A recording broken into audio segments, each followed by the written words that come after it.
नमस्कार। चलिए आज बात करते हैं जेफरी एप्स्टीन फाइल्स की।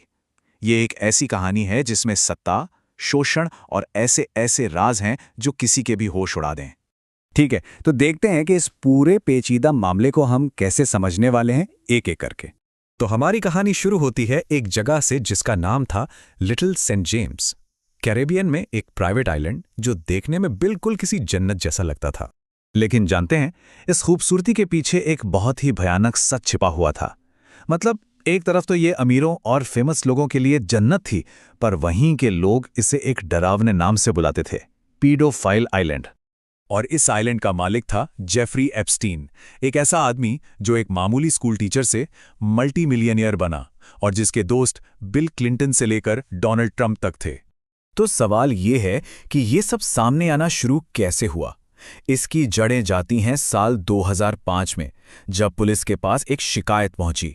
सोचिए, 2005 में एक 14 साल की लड़की की हिम्मत ने इस पूरे मामले की परतें खोलनी शुरू कर दी, और जैसे ही जांच शुरू हुई, एक बहुत ही भयानक और ऑर्गेनाइज्ड नेटवर्क का पर्दाफाश हुआ। और जब जांचकर्ताओं ने गहराई से देखा तो पता चला कि ये कोई एक दो घटनाएं नहीं थीं। ये तो एक पूरी की पूरी पिरामिड स्कीम थी, जिसमें कमजोर लड़कियों को फंसाया जाता था और फिर उन्हीं को नई लड़कियां लाने के लिए मजबूर किया जाता था। अब देखिए, सबूतों की कोई कमी नहीं थी।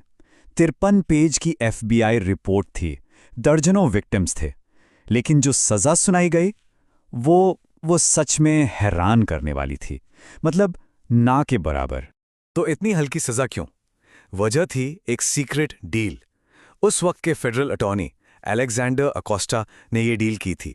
नतीजा, एप्स्टीन को सिर्फ 18 महीने की सजा मिली, जिसमें से भी ज्यादातर वक्त वो जेल से बाहर ही रहा, काम करने के नाम पर। कई सालों तक ऐसा लगा कि ये केस अब बंद हो चुका है, सब भूल चुके हैं। लेकिन एक खोजी पत्रकार थीं, मियामी हेराल्ड की जूली के ब्राउन, जिन्होंने इस कहानी को मरने नहीं दिया। उनकी सीरीज का नाम ही सब कुछ कह देता है, परवर्जन ऑफ जस्टिस, यानी न्याय का मजाक। इस सीरीज ने उस सीक्रेट डील का पर्दाफाश कर दिया और पब्लिक में इतना गुस्सा भड़का कि अधिकारियों पर दोबारा एक्शन लेने का जबरदस्त दबाव बन गया। और इस बार आरोप बहुत संगीन थे। ऐसा लग रहा था कि चलो देर से ही सही, पर अब इंसाफ होकर रहेगा। लेकिन ठीक जब लगने लगा कि अब केस अंजाम तक पहुंचेगा, कहानी में एक ऐसा ट्विस्ट आया जिसकी किसी ने उम्मीद नहीं की थी।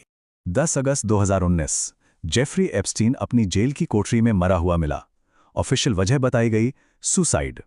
लेकिन इस मौत के साथ ही उन तमाम पीड़ितों से अदालत में उसका सामना करने का हक छिन गया और पीछे रह गए बस सवाल ही सवाल। और बस यहीं से शुरू हुई कॉन्स्पिरेसी थ्योरीज। एक नारा पूरी दुनिया में वायरल हो गया, एप्स्टीन ने खुद को नहीं मारा।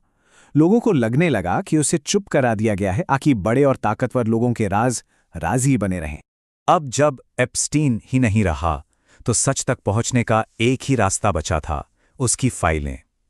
अब सबका ध्यान इस बात पर था कि उसके साथियों में कौन कौन था और उन डॉक्यूमेंट्स में क्या राज दफन है।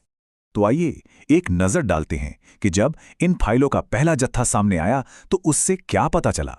हाँ, ये बात और है कि ज्यादातर जानकारी पर काली स्याही फेर दी गई थी। शुरुआती फाइलों में जो एक नाम बार बार सामने आया वो था डोनाल्ड ट्रंप का। इन डॉक्यूमेंट्स में एप्स्टीन के प्राइवेट प्लेन में उनकी यात्राओं का जिक्र था और कुछ काफी गंभीर आरोप भी लगाए गए थे। यहाँ ये बताना भी जरूरी है कि उस समय के जस्टिस डिपार्टमेंट ने इन आरोपों को, खासकर जो सबसे गंभीर थे, उन्हें सिरे से खारिज कर दिया था। तो कुछ बातें तो सामने आईं, लेकिन इन फाइलों के रिलीज होने से जवाब मिलने के बजाय सवाल और भी ज्यादा बढ़ गए हैं। और यही इस मामले की सबसे बड़ी पहेली है। सोचिए, 10 लाख से भी ज्यादा डॉक्यूमेंट्स अभी तक पब्लिक नहीं किए गए हैं। इसका मतलब हम जो भी जानते हैं वो शायद पूरी तस्वीर का एक बहुत बहुत छोटा सा टुकड़ा है। और जो डॉक्यूमेंट्स सामने आए भी हैं, उनमें नामों पर, तारीखों पर, यहाँ तक के पूरे पूरे पैराग्राफ पर काली स्याही चला दी गई है। ऐसे में इस पूरे नेटवर्क को समझना फिलहाल तो नामुमकिन सा लगता है। और आखिर में ये सब हमें एक ही बड़े सवाल पे लाकर खड़ा कर देता है, जो इस पूरे स्कैंडल पर एक परछाई की तरह मंडरा रहा है। एप्स्टीन की उस ब्लैक बुक में और क्या क्या छिपा है, और कौन से सच हैं जिनका सामने आना अभी बाकी है।